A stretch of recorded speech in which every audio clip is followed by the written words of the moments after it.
শুভেন্দু তো কারোর মা মাসি বোন তুলে গালাগাল দেয়নি। সে যে মনোজ পান্ত তার কর্মপন্থাকে তিনি উল্লেখ করে অসভ্য ভাষা হোক আর যে কোনো ভাষা হোক প্রয়োগ করেছে। সেই ভাষাটাকে কেন্দ্র করে আজকে সেই বলে না ঘরামোর ঘর ছেঁদা, তৃণমূলের নিজের ঘর ছেঁদা সেটা দেখতে পায় না, আজকে অনুব্রত সমগ্র পুলিশ জাতিটাকে, পুলিশের মেরুদণ্ডটাকে, পুলিশদের বউদেরকে, পুলিশদেরকে মা বোনকে ইজ্জত নিয়ে খিস্তি দিয়েছে। সেই খিস্তিটাকে হজম করার মতো ক্ষমতা পুলিশের কোনো বউ বা পুলিশের কোনো মা সহ্য করতে পারে না। শুভেন্দু তো কারোর বাপ মা বউ বা মা তুলে গালাগাল দেয়নি। তার ডিজির মনোজ পন্থের কর্মপন্থাটাকে, যে কর্মপন্থা আইপিএস অফিসার তার মেরুদণ্ডটা সোজা থাকবে, তার মাইনেটা কেন্দ্র সরকারও দেয় নেই, সেটা জনগণের টাকায় দেয় এবং সে কেন্দ্র সরকারের অধীনে আইপিএস। সেই আইপিএস আজকে মনোজ পান্ত বাঁচাও সাধু বাবা বলে মমতা ব্যানার্জি বাঁচাতে পারবে না বলে আজকে দিল্লি ছুটেছে। আপনি কি তাহলে শুভেন্দু অধিকারীর কথাকে সমর্থন করছেন? উনি যেটা বলেছেন 100% সমর্থন করছি, বুক বাজিয়ে সমর্থন করছি। কারণ একজন আইপিএস অফিসার কোনোদিন, সে আইপিএস অফিসার কোন দলের কোন সরকারের পদদলিত না। তার কানুন রক্ষার জন্য তার মাইনে জনগণের ট্যাক্সে হয়, তার মাথার উপরে লেখা থাকে সত্য মেব জয়তে। সেটাকে যখন সে ঘুরিয়ে দিয়ে সত্য মেব জয়তে ঘুরিয়ে দিয়ে সে তৃণমূল মেব জয়তে করতে পারে, সে তৃণমূলের পা চাটতে পারে, তৃণমূলের গোলামি করতে পারে, সেরকম নপুংসক লোককে শুভেন্দু যে খিস্তি দিয়েছে, আমি ডবল খিস্তি মারছি। নবান্ন অভিযানে অভয়ার মা আহত হয়েছিল, এই নিয়ে একাধিক প্রশ্ন রাজনৈতিক মহলে। তৃণমূল কংগ্রেসের বিধায়ক জাবেদ খান তিনি বলছেন যে অভয়ার মা রাজনীতি করছেন এটাকে নিয়ে, এই আহত হওয়াটাকে নিয়ে। আগে আমি জাবেদ খানকে জিজ্ঞেস করতে চাই, তুই কোনসা বাঙালি? তুই বাঙালি? আমার বাংলায় তোর কোন গোষ্ঠী আছে রে? হ্যাঁ, তোদের তো মমতা ব্যানার্জি বাংলা ভাষা, বাংলার মেয়েকে ভোট দাও, বাংলার মেয়েকে ভোট দাও। জাবেদ খান সে মালটা কোথাকার? সে তো বিহারি মাল, সে তো আমার বাংলারই না। ইউসুফ পাঠান সে তো আমার বাংলারই না। সুলতান আহমেদ সে তো আমার বাংলারই না। ফিরাদ হাকিম সে তো আমার বাংলারই না। এদের বাপ গোষ্ঠী 14 পুস্তক আমার বাংলার না। আজকে সে বাংলার মেয়ের হয়ে কথা বলছে, আজকে বাঙালি প্রেম দেখাচ্ছ।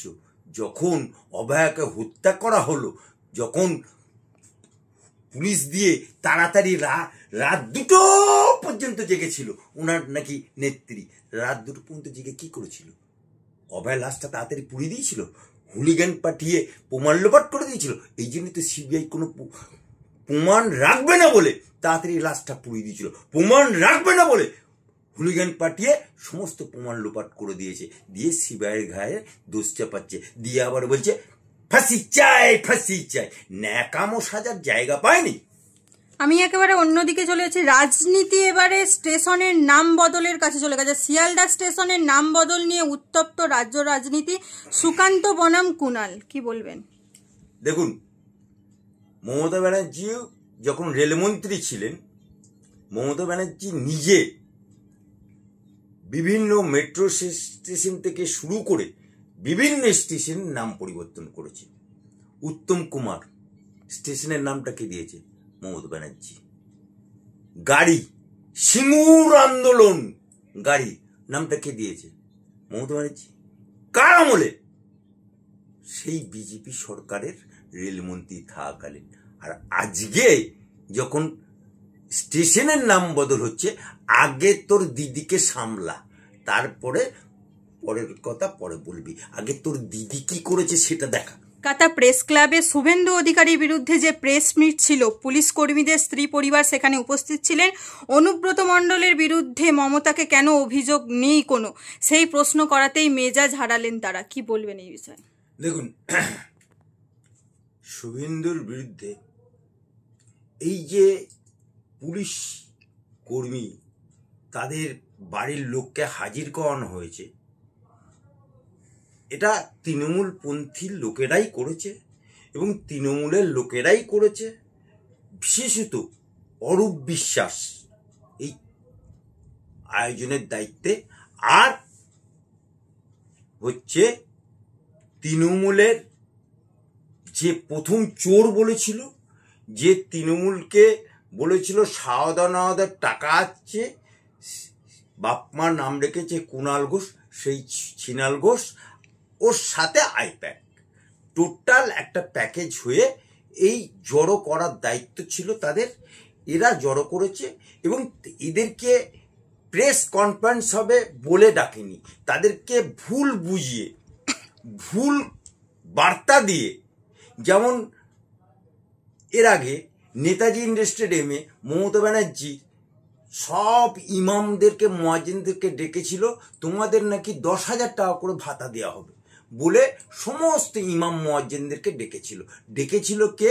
মমতা ব্যানার্জির নাম করে এই টিপু সুলতানের মসজিদের ইমাম আর নাকোদা মসজিদের ইমাম ডেকেছিল। কিন্তু পরবর্তীকালে দেখা গেল যে 10,000 টাকা তো দিলই না, উল্টে 500 টাকা, এক পো দুধে 7 পো পানি, তবু দুধে টানাটানি, 500 টাকা দিয়ে বিদায় করলো। আর বিরিয়ানির প্যাকেট নিয়ে মোচো মানে অর্থাৎ যারা ইমাম মুয়াজ্জিন, ইমাম মানে হচ্ছে নেতা, তারা বিরিয়ানির প্যাকেট নিয়ে কাড়াকাড়ি। ঠিক আজকেও এই পুলিশ পরিবারগুলোকে ডেকে এনেছে ভুল বার্তা দিয়ে। তাই আজকে সেখানে অনুব্রত মণ্ডলের কথা বলতেই তাদের, কারণ তাদেরকে তোতা পাখির মতো ভুল বুঝিয়ে এনেছে, সেখানে সাংবাদিকরা যখন ডাইরেক্ট যে পুলিশ পরিবারের